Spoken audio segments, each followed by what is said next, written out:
Nir Oz, c'est le kibboutz qui a été le plus touché. 50% des maisons du kibboutz ont été incendiées. Dans tout le kibboutz, il n'y a que 6 habitations dans lesquelles les terroristes ne sont pas entrés. 117 personnes ont été soit tuées, soit prises en otage, sur 400 habitants. Donc plus du quart des membres du kibboutz ont été touchés.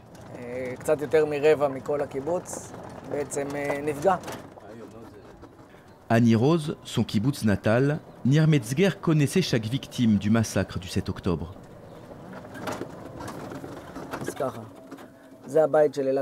Ça, c'est la maison d'Elad Katsir. Il a été kidnappé puis assassiné. On a restitué son corps. Cette maison, c'est celle d'Eitan Cugno. Il était avec toute sa famille dans la chambre blindée. Ils ont mis le feu pour les asphyxier. Et ils ont été sauvés au dernier moment. Les drapeaux symbolisent les otages. Si c'est noir comme chez David, cela veut dire qu'il est encore otage. Si c'est jaune, c'est un otage assassiné ou quelqu'un dont le corps a été emporté à Gaza. Nir Oz se trouve à seulement 2 km de la frontière avec la bande de Gaza. L'invasion du Hamas débute quelques minutes après le lever du soleil. Ils sont entrés notamment par cette porte. Et si vous regardez plus au sud, après le grand poteau électrique, là aussi, ils ont ouvert une brèche. Et ils sont entrés aussi par la porte principale et par la porte de derrière.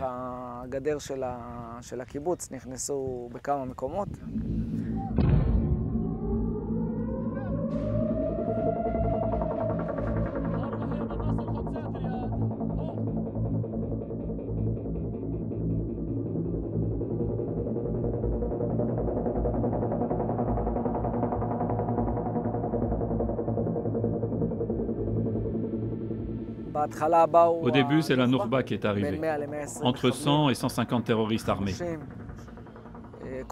la force d'élite du Hamas. Dès qu'ils ont pénétré dans le kibboutz, ils ont commencé à tuer des gens, à commettre des atrocités, à incendier les maisons.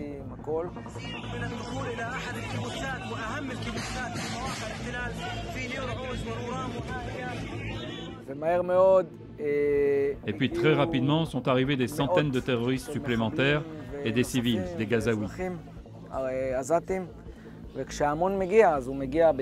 Tout le champ en face était rempli de gens qui allaient et qui venaient pour participer au massacre et pour enlever des gens.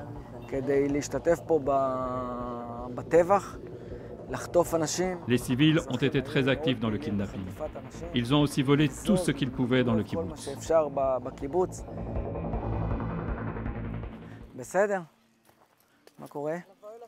Nir Metzger a survécu en restant barricadé toute la journée avec sa famille dans la chambre forte de sa maison.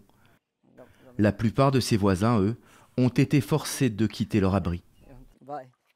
Dans beaucoup de maisons, ils ont réussi à entrer dans les chambres blindées. Ou alors, ils ont mis le feu et après un certain temps, les gens tentaient de fuir par la fenêtre de la chambre pour respirer. Et là, les terroristes les attendaient. La plupart n'avaient aucune chance de s'en sortir. En dehors de la chambre blindée, on n'avait aucune chance. Parmi les 76 Israéliens enlevés ce jour-là à Nir Oz, la famille Bibas, un jeune couple et leurs 2 enfants de 4 ans et 9 mois.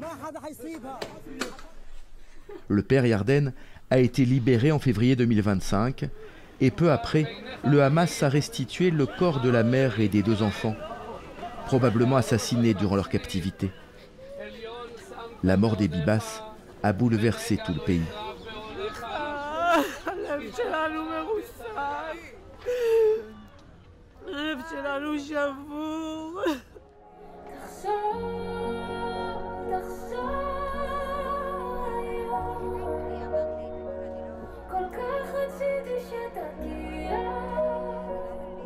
Des dizaines de milliers de personnes ont accompagné le cortège funéraire et sur la place des otages à Tel Aviv, une foule a suivi l'enterrement diffusé en direct à la télévision. L'histoire de la famille Bibas symbolise la grande épreuve que nous traversons dans cette période de notre vie. Elle symbolise la terrible tragédie que nous avons vécue le 7 octobre et que nous continuons de vivre jusqu'à ce jour. Et cette fin symbolise cette douleur énorme qui doit cesser pour que nous puissions recommencer à respirer à nous relever et à retrouver espoir.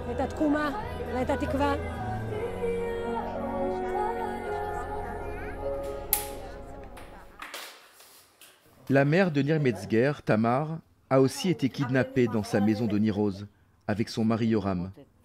Libérée après 53 jours de captivité, elle vit aujourd'hui à Ashkelon, à une trentaine de kilomètres de Nir Oz. Je ne voulais pas sortir de la salle de bain car j'avais peur. Je ne savais pas ce qui se passait dehors. Et sans savoir que j'étais là, quelqu'un a ouvert la porte et m'a trouvé à l'intérieur. Ensuite, ils m'ont traîné dehors. Les jeunes qui nous ont kidnappés ont reçu de l'argent pour cela, vous savez. Les 2 jeunes qui m'ont enlevé ont reçu de l'argent. Et c'est pareil pour tous les otages de Nir Oz. Ce n'étaient pas des soldats du Hamas. Enlevée par des civils gazaouis, Tamar Metzger passe ensuite entre les mains des miliciens du Hamas. Ses ravisseurs l'entraînent dans un long tunnel creusé sous la bande de Gaza.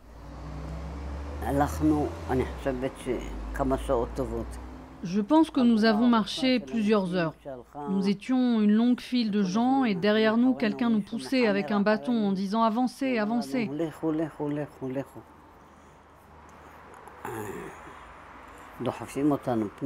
Puis ils nous ont poussés dans une pièce et j'ai entendu quelqu'un crier « Tiens, voilà ma femme ». Yoram devait être là depuis au moins 3 heures. Le corps de Yoram Metzger sera retrouvé quelques mois plus tard par des soldats israéliens à Khan Younes, dans la bande de Gaza. Tamar Metzger n'évoque aucun mauvais traitement durant sa captivité. Le matin, ils nous donnaient un petit bout de pita, un bout de fromage, 2 dattes et une boisson chaude.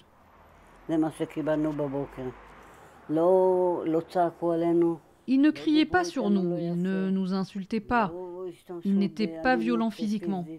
Pas du tout, au contraire. Ils se comportaient très bien avec nous. Et par la suite, ils sont devenus plus généreux. Un soir, ils nous ont même cuisiné un repas.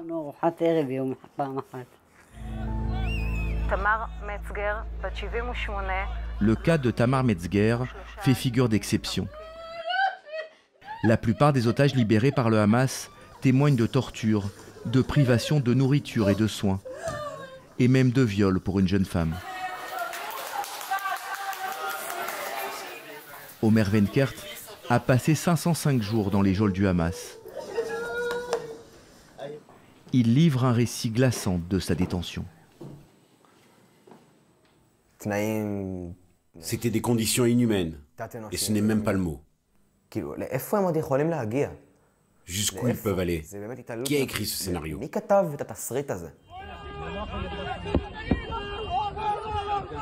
Omer Wenkert a été kidnappé à la sortie du festival Nova, attaqué par les terroristes du Hamas à l'aube du 7 octobre. En quelques heures, 378 Israéliens sont tués, 44 capturés. J'ai vu à une dizaine de mètres de moi 8 terroristes armés. L'un d'eux m'a fait signe de m'approcher en me faisant comprendre qu'il ne tirerait pas. Je me suis dit que j'étais kidnappé. Ils m'ont attaché les pieds avec les mains derrière le dos. J'étais courbé comme ça. Après quelques minutes, ils m'ont chargé sur un pick-up et je suis rentré à Gaza. L'enlèvement d'Omer Wenkert a été filmé par ses ravisseurs. On le voit ici ligoté à l'arrière d'un pick-up qui prend la direction de Gaza.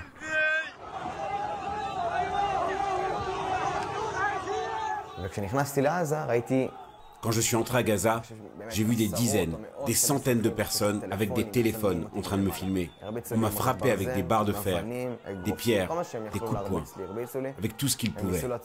Ils ont essayé de voler le pick-up du Hamas pour m'emporter avec eux, pour me voler.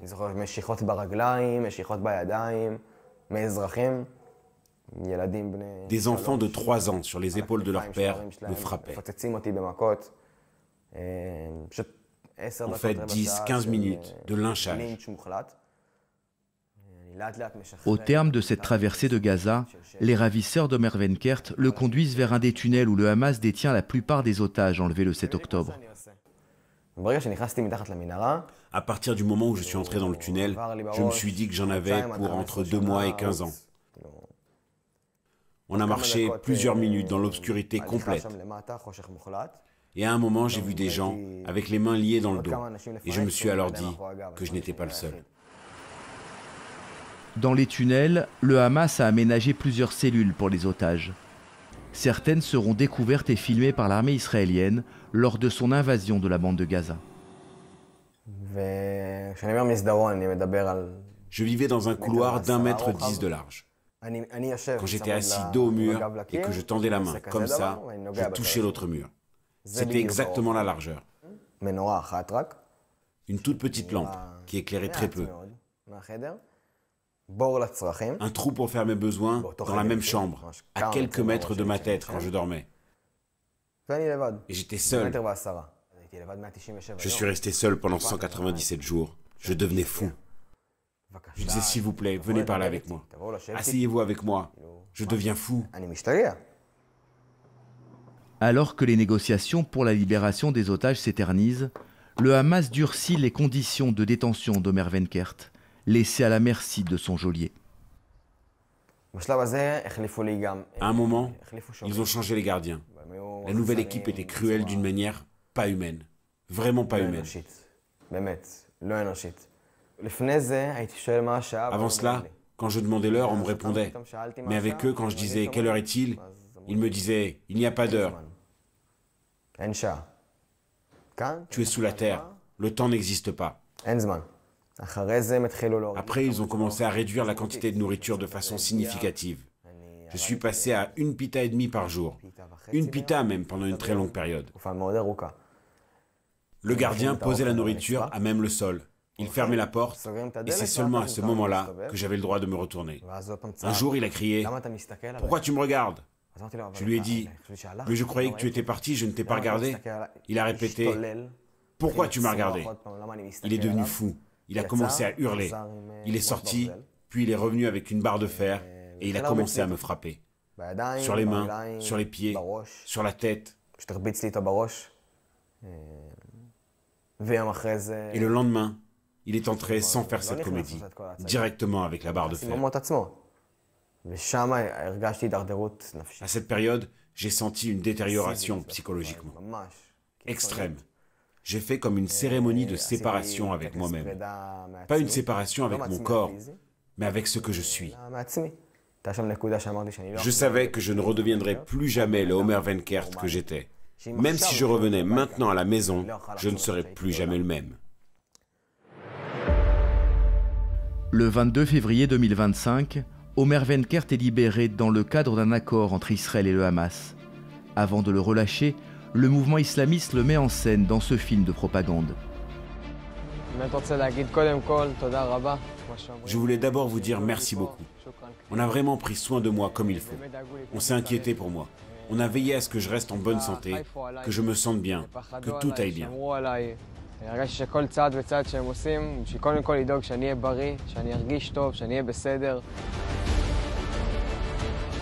Omer Wenkert est ensuite conduit vers une cérémonie organisée par le Hamas en présence de la Croix-Rouge, chargée de remettre les otages à Israël.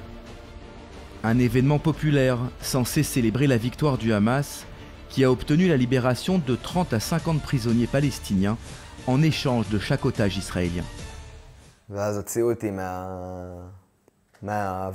Ils m'ont sorti du van et je suis allé en direction de la scène. C'est là que j'ai fait mon fameux V de la victoire. Et quand j'étais sur la scène, j'ai vu dans un van, au fond, Eviatar et Guy. Ils les avaient emmenés à la cérémonie pour me voir rentrer à la maison.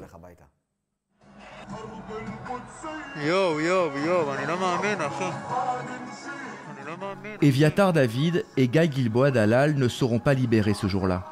Ils ont été emmenés par le Hamas sur les lieux de la cérémonie pour délivrer un message au Premier ministre israélien.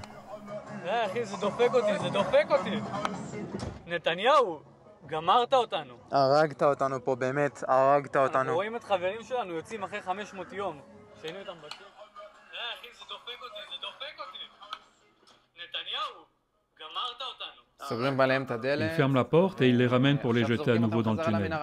On ne sait pas s'ils vont rester ensemble. On ne sait pas dans quel état ils sont maintenant. Ce mouvement que fait Eviatar, il respire profondément et ferme les yeux, on voit qu'il a envie de mourir. Eviatar est dans un très mauvais état. Très très mauvais. Eviatar, le frère d'Ilai, a été enlevé avec son meilleur ami lors du festival Nova. Ça, c'est une photo d'Eviatar et Guy, dans une autre fête. On voit bien la différence. Pas besoin d'être le frère d'Eviatar pour voir que ce n'est plus que la moitié de l'homme qu'il était.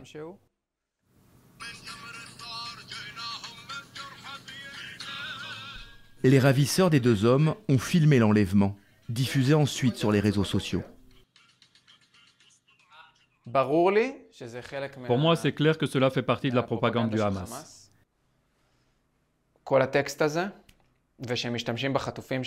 Ils utilisent nos otages, ceux qui nous sont chers, pour nous diviser et pour nous influencer.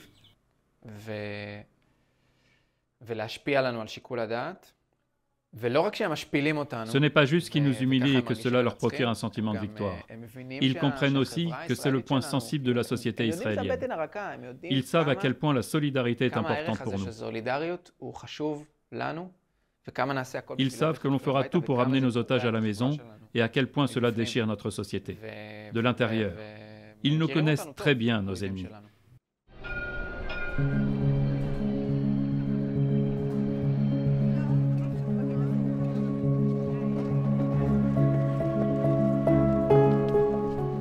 La tragédie des otages prolonge indéfiniment le cauchemar du 7 octobre. Elle ravive aussi les fractures de la société israélienne. Tous les samedis soirs, des dizaines de milliers de personnes manifestent pour exiger des négociations avec le Hamas. Yotam Cohen, l'une des figures emblématiques des familles d'otages, se rend chaque semaine à la Knesset pour interpeller les députés israéliens. Nous venons leur rappeler leur péché. Le simple fait que des otages se trouvent encore dans les prisons du Hamas, dont mon frère, qui est un soldat encore en vie et qui doit revenir en vie. Ils n'ont pas l'air pressés de les ramener à la maison et nous sommes là pour leur mettre la pression. C'est parfaitement légitime.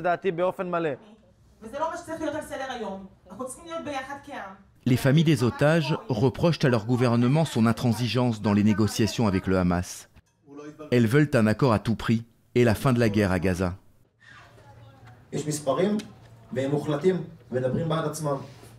Les chiffres parlent d'eux-mêmes.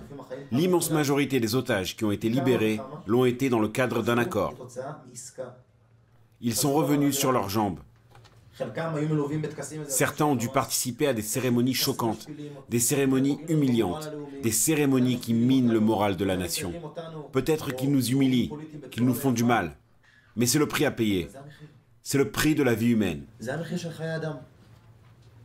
Et je vous le dis, messieurs les députés, si vous choisissez une politique qui sacrifie les otages et les soldats israéliens, vous porterez cette responsabilité jusqu'à la fin de vos jours. Même au sein des familles d'otages, le sujet divise. Minoritaire, Tzvika Mor soutient la guerre à Gaza et s'oppose aux négociations avec le Hamas. Nous répétons depuis des mois que pour augmenter nos chances de récupérer les otages, il faut précisément éviter de négocier avec une organisation terroriste. Quand vous entrez dans une négociation avec une organisation terroriste, vous êtes forcément en position de faiblesse. Parce que ce sont eux qui détiennent la marchandise, entre guillemets. Une marchandise que nous désirons tellement. Ils sont maîtres du jeu. Et sachez combien il m'est difficile de dire cela alors que mon fils est entre leurs mains.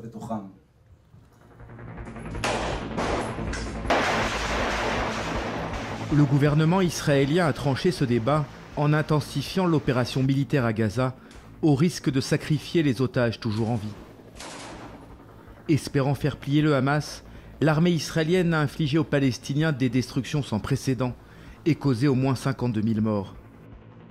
L'opinion israélienne se montre largement indifférente au sort de Gaza. Les massacres du 7 octobre et l'interminable supplice des otages semblent avoir radicalisé l'opinion, y compris les militants de gauche, comme Nir Metzger. Avant le 7 octobre, la plupart d'entre nous étions persuadés que l'essentiel de la population de Gaza était composée d'innocents, sous l'emprise d'une organisation terroriste. Et qu'en fin de compte, ils voulaient simplement gagner leur vie et vivre dignement. Et on a découvert que ce n'est pas vrai. Ils se sont empressés de se joindre au massacre, et ceux qui ne sont pas venus ici ou dans d'autres localités ont fait la fête à Gaza. Aujourd'hui, ils pleurent. Mais le 7 octobre, personne n'a dit « Oh là là, qu'est-ce que nous avons fait ?»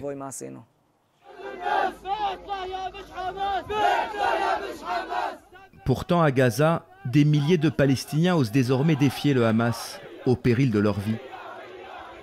Malgré la répression féroce des opposants, ces manifestants scandent des slogans hostiles au mouvement islamiste et appellent à la paix avec Israël. Nous appelons tous les Israéliens à renoncer à leur haine envers nous. Et nous tenons à leur dire que nous ne les haïssons pas. Ils disent que nous sommes des terroristes, mais nous vous répondons que nous rejetons totalement le terrorisme. Nous en appelons aux sages de notre peuple pour qu'ils libèrent immédiatement les otages israéliens.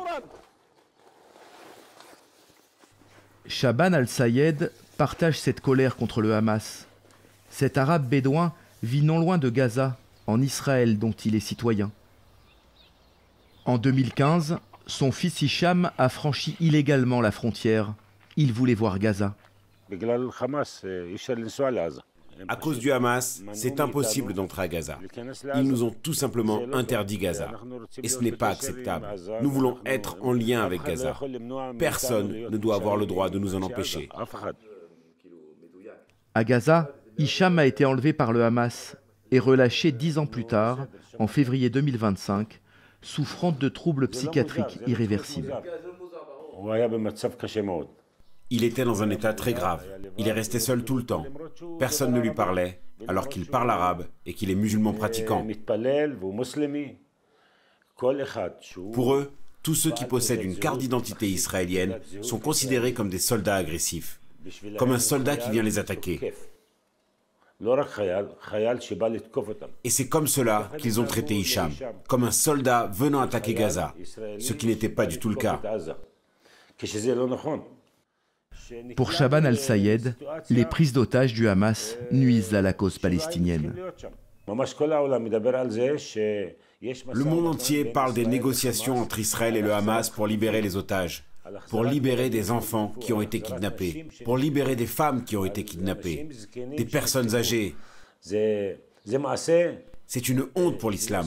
Je veux que ce spectacle se termine le plus vite possible.